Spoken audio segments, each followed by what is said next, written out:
Hello my dear friends, कैसे हैं आप लोग। उम्मीद करती हूँ आप सब अच्छे होंगे। Early to rise chapter 6 routine part 2 think like a monk from the book think like a monk written by Jay Shetty. Here is my first recommendation. Wake up 1 hour earlier than you do now. No way, you say. Why would I want to wake up any earlier than I do right now? I don't get enough sleep as it is.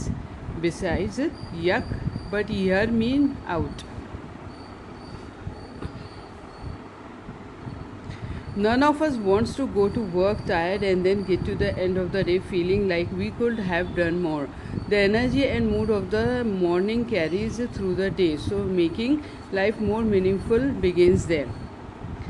We are used to waking up just before we have to get to work, or to a class, or to a workout, or to shuttle children off to school. We leave ourselves just enough time to shower, eat breakfast, pack up, etc. But having just enough time means not having enough time. You run late, you skip breakfast, you leave the bed unmade, you can't take the time to enjoy your shower, brush your teeth properly, finish your breakfast, or put everything away so you will return to a tidy home. You can't do things with purpose and care if you have to spend it through them.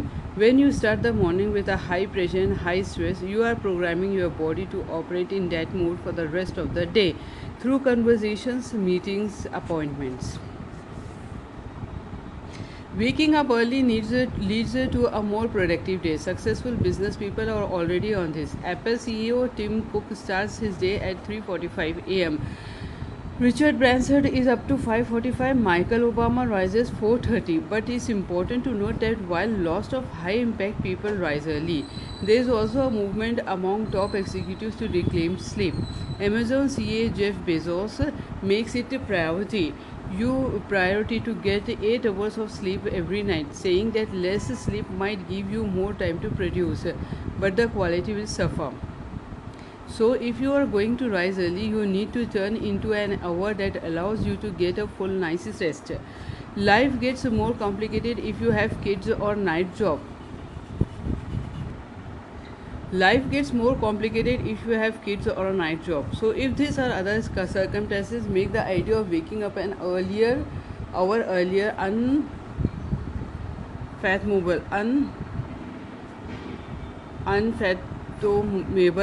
Don't despair. Start with manageable increments. See the try this below.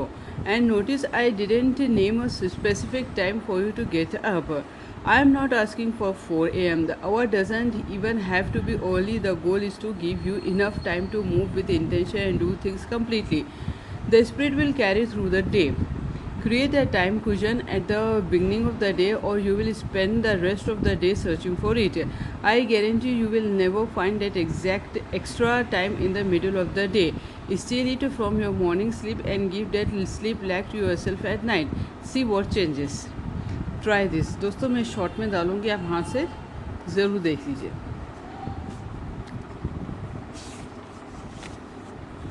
Found time. Once you have created space in the morning, it is yours alone. Nobody else controls how to use it. Given how much of our time is controlled by our obligations, job, family, etc., this free time is one of the greatest gifts we can give ourselves. You might go about your ordinary routine but feel the space and leisure created by more time. Maybe you have time to make your own coffee instead of grabbing it in route. You can have a conversation over breakfast, read the paper, or use your newfound time to exercise. If you have a meditation, you can start the day with a gratitude visualization practice.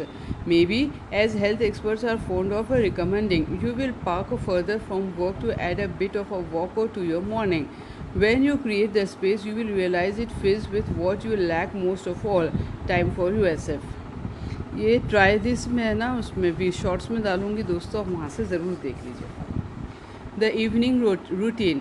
At the ashram, I learned that the morning is defined by the evening. It's natural for us to treat each morning like a new beginning. But the truth is that our days circle on themselves. You don't set your alarm in the morning, you set it in the night before. It follows that if you want to wake up in the morning with intention, you need to start the momentum by establishing a healthy, restful evening routine. And so the attention we have given the mornings begins to expand and define the entire day. There is no way you have time to wake up 1 hour earlier, but how often do you switch on the TV, settle on one show or another, and end up watching until past midnight? You watch TV because you are unwinding, you are too tired to do anything else, but earlier sleep time can put you in a better mood. Human growth hormone HGH is kind of a big deal. It plays a key role in growth, cell repair, and metabolism, and without it, we might even die sooner. As much as 75% of the HGH in our bodies is released when we sleep, and research shows that our highest burst of HGH typically come between 10 p.m. and midnight. If you are awake during those hours, you are cheating yourself of HGH. If you have a job that goes past midnight or little kids who keep you up, feel free to ignore me. But waking up before the demands of your day begin should not be at the expense of good sleep. If you spend at 10 to midnight getting real rest, it wouldn't be so hard to find those hours in the morning. In the ashram, we spent the evenings studying and reading and went to sleep between 8 and 10. We slept in pitch darkness with no devices in the room. We slept in t-shirts and shorts, never in our robes, which carried the energy of the waking up. Mornings gets the tone of the day, but a well-planned evening prepares you for morning. In an interview on CNBC's Take It Instagram Shark Tank, star Kevin O'Leary said that before he goes to sleep, he writes down 3 things he wants to do the next morning before he talks to anyone besides his family. Take this cue, and before you go to sleep, figure out the first things you want to achieve tomorrow. Knowing what you are tackling.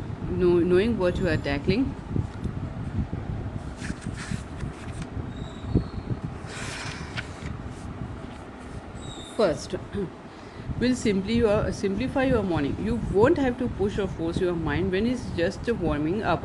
And bonus, those tasks won't keep you up at night if you know you are going to handle them. Next, find your version of a monk's robe, a uniform that you will put on in the morning. I have a bigger selection of clothes now, and to my wife's relief, none of them are orange robes. But I favor similar sets of clothes in different colors.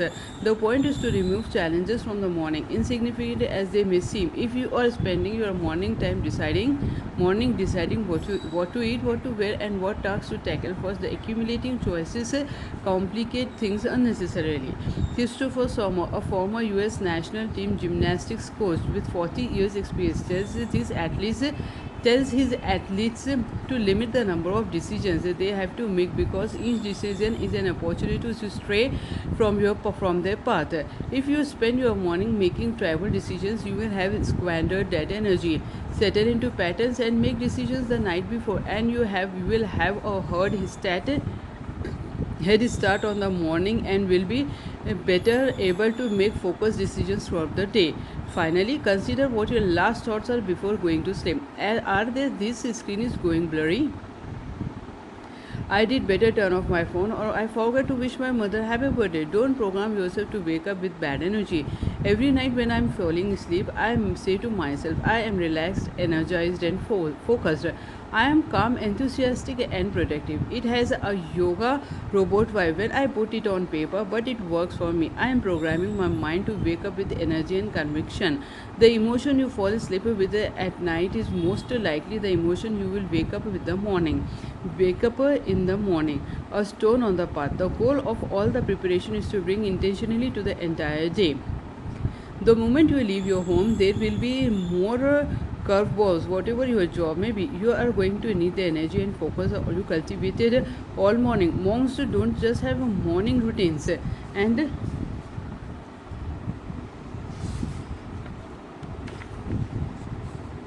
nighttime routines. We use routines of time and location every moment of the day. Sister Joan Christiter, the Benedictine nun I have already mentioned, says people living in the cities and suburbs can make choices about the way they live, though most of them don't see that because they are conditioned to be on all go all the time. to be on the go all the time. Imagine for a moment what America would look like. Imagine the degree of serenity we did have if lay people had something comparable to the daily schedule of the cloister third life. It provides scheduled time for prayer, work, and recreation. Routines root us. The 2 hours I spend meditating support the other 22 hours of my day.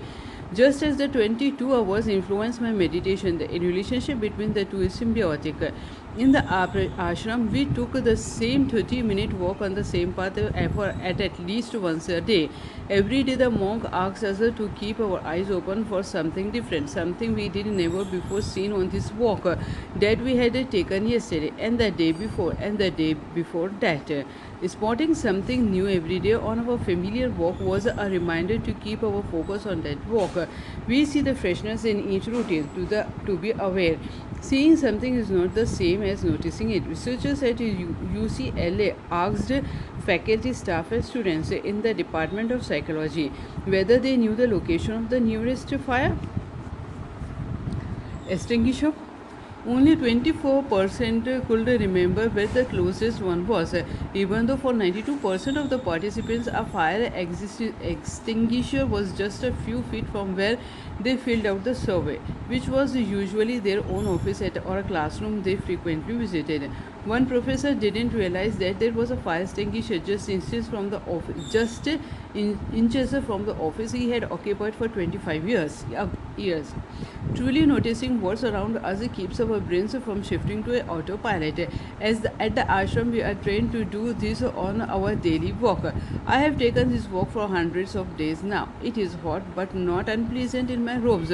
The forest is leafy and cool. The dirt path feels soothing underfoot. Today, a senior monk has asked us to look for a new stone, and one that we have never noticed before. I am slightly disappointed. For the past week or so, we have been asked to look for a new flower every day, and yesterday I landed up an extra one for today. A tiny blue flower cupping a drop of dew that seemed to wink at me as if it were in on my plan. But no, our leader is somehow onto me and has switched things up, and so the hunt is on. Monks understand that routine frees your mind, but the biggest threat to that freedom is monotony. People complained about their poor memories, but I have heard it is said that we don't have a retention problem, we have an attention problem. By searching for the new, you are reminding your brain to pay attention and rewiring it to recognize, and that's there something to learn in everything. Life isn't as certain as we assume. How can I advocate both for establishing routines and seeking out novelty? Aren't these contradictory? But it is precisely doing the familiar that creates room for discovery. The late Kobe Bryant was onto this. The basketball legend had started showing his creative side, developing books and a video series. As Bryant told me on my postcard, one purpose having a routine is critical to his work. A lot of time creativity comes from structure. When you have those parameters and structure, then within that you can be creative. If you don't have structure, you are just aimlessly doing stuff. Rules and routines ease our cognitive burden. So we have a bandwidth for creativity.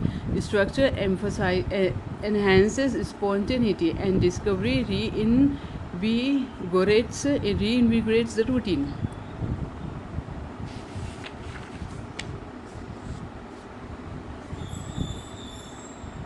This approach leads to delight in small things. We tend to anticipate the big events of life, holidays, promotions, birthday parties. We put pressure on these events to live up to our expectations. But if we look for small joys, we don't have to wait for them to come up on the calendar. Instead, they wait us every day if we take the time to look for them.